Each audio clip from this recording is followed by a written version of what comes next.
Selamat datang di channel YouTube Angga Fidrian, channel YouTube saya sendiri. Kali ini kita akan bahas kasus yang melibatkan Pak Tom Lembong, kasus impor gula.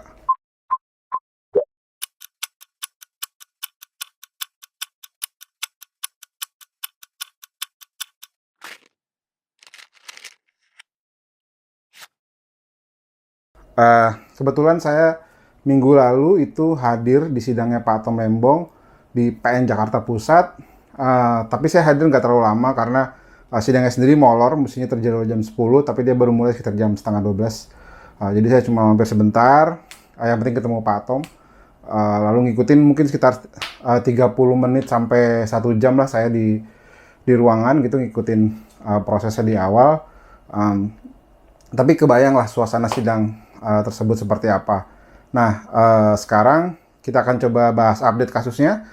Kasusnya itu seperti apa aja. Oke. Jadi sekarang kita akan bahas kronologi kasusnya dulu seperti apa. Kenapa ini jadi kasus pada akhirnya. Jadi kasus Pak Tom Lembong itu adalah kasus dugaan korupsi pada impor gula di Kementerian Perdagangan periode 2015-2016. Kala itu Pak Tom Lembong adalah Menteri Perdagangan di Kabinet Pak Jokowi di 2015-2016. Sebelum akhirnya dia pindah jadi Kepala BKPM dan lain-lainnya. Nah, Jaksa Penuntut Umum menyatakan bahwa perbuatan Pak Tom Lembong telah merugikan kerugian negara sebesar 578,1 miliar. Kira-kira segitu ya, mungkin angka pastinya teman-teman bisa juga googling sendiri, tapi kira-kira angkanya sebesar 578,1 miliar. Jaksa mendakwa Pak Tom Lembong melakukan beberapa perbuatan melawan hukum, antara lain 1. Menerbitkan surat pengakuan impor atau persetujuan impor gula kristal mentah tanpa didasarkan pada rapat koordinasi antar kementerian. Lalu, 2, memberikan surat pengakuan impor atau persetujuan impor gula kristal mentah tanpa disertai rekomendasi dari Kementerian Perindustrian. 3, memberikan izin kepada perusahaan gula rafinasi untuk mengimpor gula kristal mentah yang akan diolah menjadi gula kristal putih, padahal perusahaan tersebut tidak berhak melakukannya. 4, dugaan mengizinkan impor gula pada saat Indonesia sedang surplus gula. 5, Pak Tom Lembong dianggap merugikan negara karena BUMN dalam tanda kutip kehilangan potensi keuntungan dari transaksi yang dilakukan oleh perusahaan swasta yang dapat izin impor gula dan mengolah dari gula kristal mentah menjadi gula kristal putih. Yang mendapat keuntungan harusnya adalah BUMN, bukan perusahaan swasta. Nah, menurut jaksa, Pak Tom Lembong melakukan tindakan ini bersama dengan Direktur Pengembangan Bisnis dari PT Perusahaan Perdagangan Indonesia Persero. Dalam hal ini PT PPI itu adalah BUMN dan bersama dengan para direktur yang mendapatkan keuntungan dari importasi gula tersebut. Nah, menghadapi dugaan dari jaksa tersebut, Pak Tom Lembong menyampaikan beberapa pembelaan. Jaksa pertama, ia menyatakan bahwa dakwaan jaksa tersebut tidak mencerminkan kondisi yang terjadi pada saat keputusan diambil, yang mana mestinya kondisinya pada saat 2015-2016 tersebut, kira-kira 8 tahun yang lalu. Lalu perhitungan kerugian negara juga tidak bisa menjadi dasar, karena saat proses awal pendakwaan, proses awal sidang, gitu, jaksa tidak melampirkan audit yang dilakukan oleh BPKP, yang menjadi dasar perhitungan kerugian negara. Jadi sebenarnya kita tidak tahu prosesnya auditnya apakah benar, legit, dan lain-lainnya, karena nggak ada di awal. Lalu kebijakan impor gula tidak hanya dilakukan oleh Pak Tom Lembong sendiri, tapi juga Menteri Perdagangan lain di periode 2015 sampai 2023. Ada banyak Menteri Perdagangan saat itu. Lalu kenapa hanya dirinya, hanya Pak Tom Lembong yang dijadikan tersangka atas kasus tersebut? Pak Tom juga mengatakan bahwa tuduhan yang menyatakan bahwa dia mengimpor gula saat Indonesia surplus itu terbantahkan oleh saksi-saksi yang hadir di saat persidangan. Nah, apa aja fakta yang sebenarnya ada, nanti kita bahas selanjutnya. Nah, lalu apa aja sih fakta yang baru muncul ketika proses persidangan ini mulai gitu ya, dan update itu sekarang kondisinya seperti apa. Jadi, berdasarkan keterangan saksi, nah yang pertama itu adalah klaim surplus gula 2015 sampai 2016 itu terbantahkan.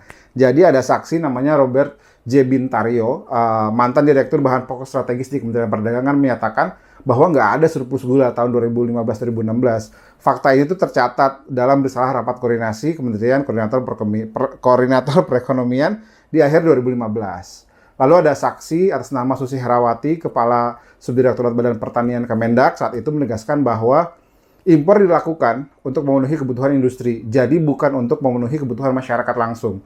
Dan stabilisasi harga, bukan karena kelebihan stok. Dokumen resmi yang diajukan dalam sidang menunjukkan bahwa produksi gula domestik saat itu hanya memenuhi 60% kebutuhan nasional, sehingga impor diperlukan untuk mencegah krisis. Jadi, klaim bahwa surplus gula 2015-2016 itu sudah dibantah oleh fakta persidangan. Gitu. Di persidangan itu ada pembahasan bahwa klaim surplus gula 2015 sampai 2016 sudah dibantah oleh saksi yang terlibat dalam proses tersebut. Lalu, yang kedua, ada kerjasama antara PT PPI, dalam hal ini BUMN, dengan distributor swasta yang ternyata sesuai dengan aturan. Bahwa jaksa menuduh Pak Tom Lembong melanggar hukum dengan mengizinkan PT PPI atau BUMN pengelola stok gula bekerjasama dengan distributor swasta. Jaksa menuduh Pak Tom Lembong melanggar hukum dengan mengizinkan PT Perusahaan Perdagangan Indonesia, dalam hal ini PT PPI yang merupakan BUMN, sebagai pengelola stok gula, bekerja sama dengan distributor swasta. Namun, saksi dari Kemendak bilang bahwa nggak ada larangan regulasi bagi BUMN untuk bisa kerjasama dengan swasta dalam proses pendistribusian gula. Kerjasama justru dilakukan untuk mengoptimalkan distribusi dan cegah ada penimbunan oleh pedagang-pedagang yang nakal. Nah, karena nggak ada regulasi, justru hal ini tuh jadi penting bahwa kerjasama antara BUMN sama swasta itu diperbolehkan dalam proses ini gitu. Jadi bukan hal yang dilarang oleh negara. Nah, ketiga, petani tebu ternyata nggak dirugikan karena pada saat proses impor tahun 2015-2016 harga jual petani malah lebih tinggi daripada harga pokok pembelian pemerintah. Kalau nggak salah, itu berdasarkan fakta yang ada di media, teman-teman bisa cek.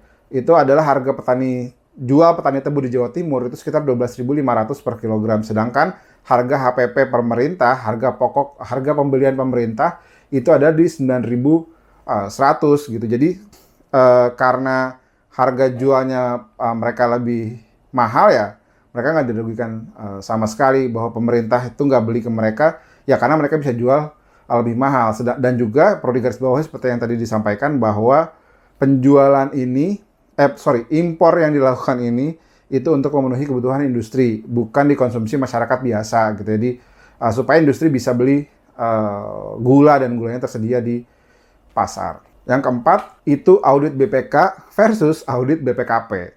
Jadi sebenarnya tuh ini kayak dua lembaga yang tugasnya ngaudit. Ada Badan Pemeriksa Keuangan itu yang selalu mengaudit tiap tahun ya, anggaran pemerintah, APBN dan APBD itu diaudit.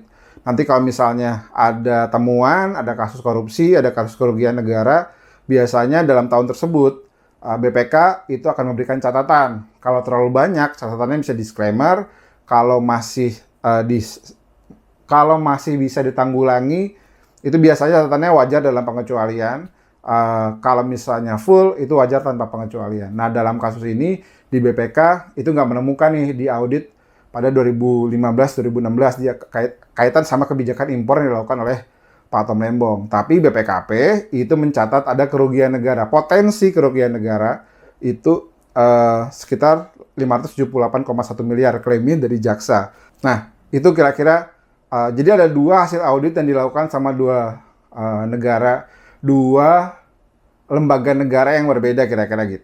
Nah, yang kelima, yang terakhir, yang juga paling penting itu adalah kasus ini tuh rentan politisasi. Kenapa? Misalnya tadi yang pertama audit BPKP itu dilakukan 8 tahun sejak kasus ini terjadi. 8 tahun itu proses yang lama, ada dua periode pemerintahan gitu kan, 2015-2016 itu awal periode pemerintahan Pak Jokowi, lalu 2019 sampai 2024 itu adalah periode kedua pemerintahan Pak Jokowi. Jadi ada dua periode presiden dan 8 tahun, tapi auditnya baru dilakukan sekarang. Kenapa nggak dilakukan sebelumnya? Pasca Pak Tom Lembong udah nggak jadi menterinya Pak Jokowi lagi gitu, 2019-2024 kan Pak Tom Lembong nggak jadi menteri lagi, sehingga harusnya mungkin auditnya dilakukan di masa itu supaya lebih fair kondisinya, dan belum lama juga. Lalu poin berikutnya adalah ada banyak menteri setelah Pak Tom Lembong yang juga meneruskan kebijakan yang sama. Tapi kenapa pada fase itu, pada menteri-menteri yang lain, itu menteri-menteri yang lain tidak jadi tersangka atas kasus yang sama, padahal kasusnya tuh mirip kira-kira gitu.